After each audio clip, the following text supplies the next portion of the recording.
So I got to compliment you on a Donkey of the Day. Which one? Your Donkey of the Day of Bill O'Reilly today. It's very clever. Because Why? it's very clever. It's very clever. Very clever. I'm PC. No, very clever. I'll tell you why it was clever. It's because, see, I'm on to you and your shit. Don't think I don't see what you do. You managed to give Bill O'Reilly Donkey of the Day, but you didn't call him racist. And that was what I thought was brilliant. Every pundit is going for it. Look how racist it is what Bill O'Reilly said about Maxine Waters' hair. I saw Hillary say that too. It's not, in my personal opinion, it's not racist at all to say that somebody's wig looks like another person's wig. He said that Maxine Waters' wig looked like James Brown's wig. Was Maxine wearing a wig? Yes. Did James Brown wear wigs? Yes. I don't see any racial. Of course James Brown wore a wig. No, James had a real perm. Him and Al Sharpton got their perms together. He used to spend hours. Al Sharpton wears a wig. No, of course he wears a wig. That's that luxurious perm, baby. Fuck out of here. Oh, that pink oil moisturizer. Anyway, so point being, or maybe it was a wig to look like James Brown, this, that, the other. That being said, I don't think there's any racial undertone whatsoever. First of all, as a comedian, I make fun of people in front rows on my show all the time. So in no way can I sit out here and criticize. Second of all, are we really being politically correct about hair jokes when Trump is our president? Every single person on the planet has made fun of this bird nest that Trump calls his hair. And the second Bill O'Reilly makes a joke about somebody's hair, it's a big fucking deal. I think you made it about him saying, I'm the no spin guy, you're not going to spin this. And then what he did is he didn't listen to what Maxine said, and he spun her words into some kind of like jest about her hair. I thought that was a very clever way to attack a situation and not racialize it. By the way, so I give you credit for that. He got asked a question. Yeah. And instead of just answering the question, because truthfully, you could not deny what Maxine Waters was saying. Because Maxine Waters was basically saying we have to hold our presidents accountable, period. That's what democracy is. Yeah. She was like, it doesn't matter if he's the president. And that's what patriotism is. Yeah, people are saying you're unpatriotic if you criticize the president. That's bullshit. Like, that's not, I don't care if the President Barack Obama or Donald Trump. If we're the people and we're believe in democracy, we demand things of our president. When our president is doing good, we give him props. When he's doing bad, we got to criticize him for that. Absolutely. That does not make you an American. It does not make you not a patriot. Yeah. It just makes you a fucking human being. What's interesting is, and I'm sure you saw the end of the interview, which is right after he said the hair comments, he said he said that the other three pundits that were on the show were wrong about Maxine Waters. He goes, you're all wrong about Maxine Waters because they were being critical of Maxine's comments. And he goes, Bill O'Reilly says, she's a sincere individual. She believes what she says. She's not a phony. She's old school. We're giving Maxine a break here. I love you, Maxine. I want to see you on The Factor.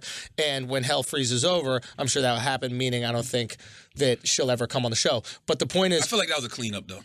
I think it was too. Because the woman called him out as soon as he said those comments. I think it was too. And Bill's smart enough to know you don't fuck with women nowadays, bro. I don't care what. Especially at Fox News after the Ale shit, after what he went through. Bill has had sexual harassment suits settled at Fox. Exactly. I think as soon as he said those comments, the girl was like, the woman don't come at a woman's looks. Yeah, don't come at a woman's looks. You can't do that. He's like, but Bill played it good on that part too. Because Bill goes, I didn't say she was ugly. I didn't say she was ugly. Then Bill goes, he didn't say I love Maxine. He goes, I love James Brown. Well, no, he did say I love Maxine. No, he said that after. He said I love James Brown. Then he said I love Maxine after he said I love James Brown. Sure, but he said I love both. Point is, he was very complimentary towards Maxine, but I agree. I think it was all a cover-up because he realized what he said was going to be taken out of, taken exactly as it is, and people would be upset about it. That being said, do you find what he said to be racist? No. Why do you think that so many people are out here saying how racist it is? Optics and based off Bill O'Reilly's past track record. Bill O'Reilly has tried to make cases for slavery. Bill O'Reilly always says disparate. Like, Bill O'Reilly never paints the black community in a great light. So it's just optics. It's Bill O'Reilly talking about Maxine Waters. Maxine Waters has been on the front lines for a long time. So it's you're either going to see man-woman bashing or you're going to see black-white. Okay, here's a question. Did James Brown's hair ever look bad? No. So couldn't you say it's a compliment? Like, I mean, in a way, listen, just James Brown. Like, if somebody says, oh my God, Andrew, you have Elvis's hair, I'm not going to be like, oh my God, what a fucking asshole you are for saying I have beautiful, full, luscious hair that was perfectly moosed and combed. I'm going to tell you, how racist are you? This is a true story. I'm not going to say my aunt's name because I love her to death.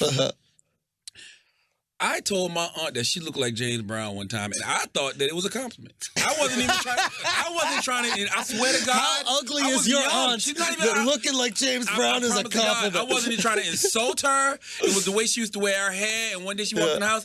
I go, Aunt, you know you look like James Brown. And everybody got mad, quiet, and I'm like, what? I was not trying to insult her in no way, shape, or form. But I guess it is an insult to say that a woman looks like a man. But James Brown was kind of a pretty motherfucker. But the hair was beautiful. He had beautiful hair. He wasn't. Listen, I literally, his face. Literally, it was yesterday or 2 days ago. This happened before I even read the story. I tweeted out, and it didn't go through because I was on the plane, but I tweeted out, why is Hillary Clinton dressed like Andrew Dice Clay? And that was when Hillary had the leather jacket. She was giving the speech. What was that, a TED Talk? I saw that. I don't know what the fuck it was, but she was looking like she was about to do a hit. She was ready to get somebody. She did. I literally made the exact same joke in a lot of ways as Bill O'Reilly did about this. So I can't come out here and criticize. Now, was my joke racist? I No. said, the first question when I interviewed Hillary the first time, I said to her, where do you get your fashion inspiration from Steve Harvey? And nobody's like, oh my God, how racist is Charlamagne? But it's Bill, though. Bill can't. It's because of his past. It's fact. Bill can't make jokes. You right? Bill has put himself in a position to where ain't shit funny, Bill. Yeah. Like, Yeah, we're too suspicious of you. Yeah, we're too suspicious of you. You either got to be this guy all the time, that Bill O'Reilly who goes at liberals or goes at people, or nothing. Yeah. Now is not the time for jokes. And the fact he was so dismissive of an eloquent point. Like, I would rather hear what Bill O'Reilly has to say about what Miss Maxine said on the House floor. Like, respond to that. It speaks to Maxine's point. It was real. Because when the point is real and the point resonates... Deflect. Deflect, spin, It's the same baby. thing when your girl catch you cheating. When your girl got you against that wall. Well, why don't we talk about the weather? Yeah. Why don't we talk about how it's so cold outside? Exactly. You know, that's what nobody's... This global warming ain't shit. Exactly. I didn't... You didn't hit the old donkey, though. Say what? You didn't hit the old donkey, though. Because I used Chris Rock's clip from Bigger and Blacker. What'd you say? When he said crack ass cracker. I sure heard it. Yeah. But you said there's a difference between white people and ass crackers. And then you said and that's the same thing when you said there's a difference between... black people and niggas. Yeah, exactly. Go ahead and say it. So I like what... No, I'm not doing it. Come on. I am delivered, okay? Stop trying to bring me back to my room. I am delivered, Charlamagne. But that's a great point, though. Because it was funny to me watching white people on social media hit Bill O'Reilly and goes, I'm white, and I agree. You're a cracker-ass cracker, right?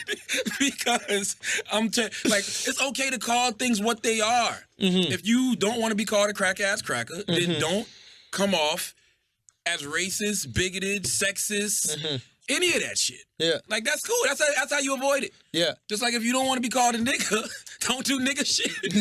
You know, I'll be honest with you, dog. I got a feeling that you could do the most non-N-word shit and people still will call you the N-word if they're racist. Like, I don't think that racist white people are going, listen, you haven't been acting like an N-word lately, and I'm going to start calling you a black man. Yeah, white people ain't... Yeah, they don't care what you... By the way... Barack Obama's still an N-word to racist white people. But I don't think they use it no more, because it's a part of me that's starting to believe that saying nigga as a term of endearment, which I try not to do, I think that shit worked. I think that shit kind of confused white people. So it's like, they take away the power. Yeah, it's like, I think they kind of really might have took away the goddamn power from the N-word. Through this whole, even if you go back to 18 months of Donald Trump, we ain't heard a white person let the N-word fly yet. Oh, no. There's been other shit that people say, oh, that's racist, that racist. Yeah, but the regular, original OG shit, you ain't heard it. Wow. I haven't. Richard Spencer ain't never used it. Milo ain't never used it. Yeah. Who uses it? Yeah, who does use the N-word anymore? Shit might have really got the power taken out of it. No, what happened is these Muslims came in and they took all the hate up. White people don't got enough hate to go around for black people no more. Yeah, they got that Islamophobia is more important than the racism now. It's like, I want to muster up the anger to say the N-word, but these Muslims racism trying to kill everybody. That might be a fucking excellent point. Fucking what the fuck? I agree.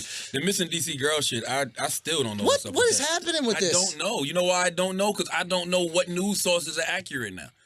I'm dead ass serious. Because first it started on social media. Then they told us that the girls were runaways. I know this may sound crazy to y'all, but hearing that they were runaways makes me feel better about this. Of course. I'd rather you run away than be kidnapped. I would much rather think Shit. that girls are running away than that there's somebody out there just picking off young black girls. I got 2 daughters. Sorry. Yeah. You know what I'm saying? Absolutely. Running away, I can wrap my brain around that a little bit better. Motherfuckers just down there kidnapping girls. I just saw Get Out. Yeah. I don't know if they, you know what I'm saying? Then you're reading stuff about they harvesting black people's organs. Like, I don't know what's going on. So you can't just be putting shit like that out there. You know what I mean? Because we'll believe it. Absolutely. And so it's like, people got upset when the police officers came out and said, these are runaways, trying to explain the situation. That puts my mind at a little bit more ease. Do I want them to come back home? Yes. Absolutely. But I don't want to think that girls are just out there being kidnapped randomly. People are going to run away, okay? Yeah. I remember I tried to run away once, but I was bluffing. Really? And, I was like, I'm running away, and my parents just let me walk away, and I just stayed in the lobby. You really have nowhere to go. I had nowhere to go. I was young. But like, so the point is, people are going to be upset with their parents and run away. That is never going to change in America, right? That being said, kidnappers are a real fucking deal. Goddamn and if right. you got a dude kidnapping black chicks like crazy, 14 black chicks, that's a man. basketball team. You don't just kidnap a basketball team of black chicks. That's the Lady Gamecocks. That's the Lady Gamecock. Yeah. Maybe that's what it was. Maybe somebody was worried about their effectiveness in the tournament. I'm serious, Maybe man. that's how UConn wins every year. They just kidnap the black girls from all the other teams. Take their spirits and give them the tall-ass white girls. That shit is crazy, man. But that scared me, too, because I think it was that story that made me realize, yo, I don't know what news source to go to nowadays, yo. Bro, these Republicans, these Trump Republicans did a great job of discrediting the news. And news sources did an even better job of proving them right. Yes. It's like what you said about Bill O'Reilly. We know O'Reilly has said many questionable things regarding race in his life. So you can't make jokes anything to do with race because we're going to assume racism, right? You don't have that luxury. So exactly. So if these Republicans have primed us to think that news is fake, a news source got to be even more on their P's and Q's about not being fake because we're assuming the shit might be. And listen, all the OG newscasters, Ted Koppel, Yeah, you saw Ted Rather, Koppel on oh Tucker, my God, not Tucker. He was on Sean Hannity. Yeah, They're pissed off about this shit. Yeah, Because you got to understand, man, this is like, to them, this is like Michael Jordan, Magic Johnson watching the NBA, and the NBA's fucked up now. Yeah, it's soft. It's soft. Like, they're like, yo, what the fuck are y'all doing to the league? Like, that's how Ted Koppel and Dan Rather than feel. They like, yo, we are the OGs of this shit. Thank you, Paige. They're like, yo, we the OGs of this shit. We want respect. Like, people should respect journalists. Yeah. Like, not discredit us. Like, we shouldn't be looked at as being fucked up now. Yeah. Because of y'all. I think that shit is dope that Ted Koppel and Dan Rather are out here G-checking. Yo. Because now it's important, man, to dispense the right information. Yeah. Shit is dangerous. Yo, what do you think is breeding? Once again, I'll go back to this Daily News shit. Yeah. When Daily News had us in the paper and they tried to say the Breakfast Club was racist. Yeah. Too dangerous a time for that, bro. When you got motherfuckers driving all the way from Baltimore to New York with goddamn 18-inch knives and stabbing black men just because the black men are with white women. Yeah. I don't know what's going through these white racist hate groups' Can we minds. acknowledge how stupid racists are? Of course. Because think about it. You know how stupid you have to be as a person to want to kill black people and leave Baltimore? Oh, but his reasoning for it made perfect sense, though. Why?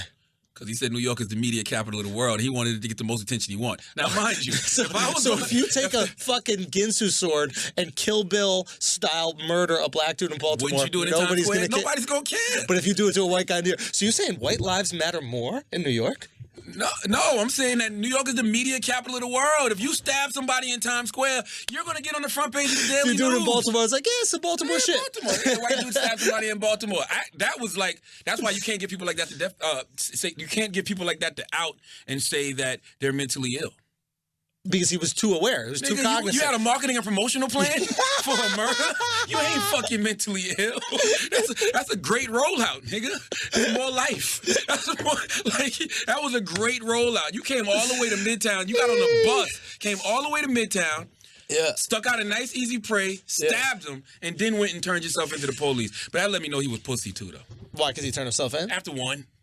What kind of serial killer are you? You not. One, you're not a serial killer. You just kill have one in you, dog? You turn yourself in? All these black men, and that's all you could do is take one down? And all he had was a knife. You wasn't going to get... I guarantee you that shit... You caught a 66-year-old man think his name was Timothy Kaufman or something like that. He probably was a little disabled or something. And then he had the nerve after the fact to say, I was looking for a thug.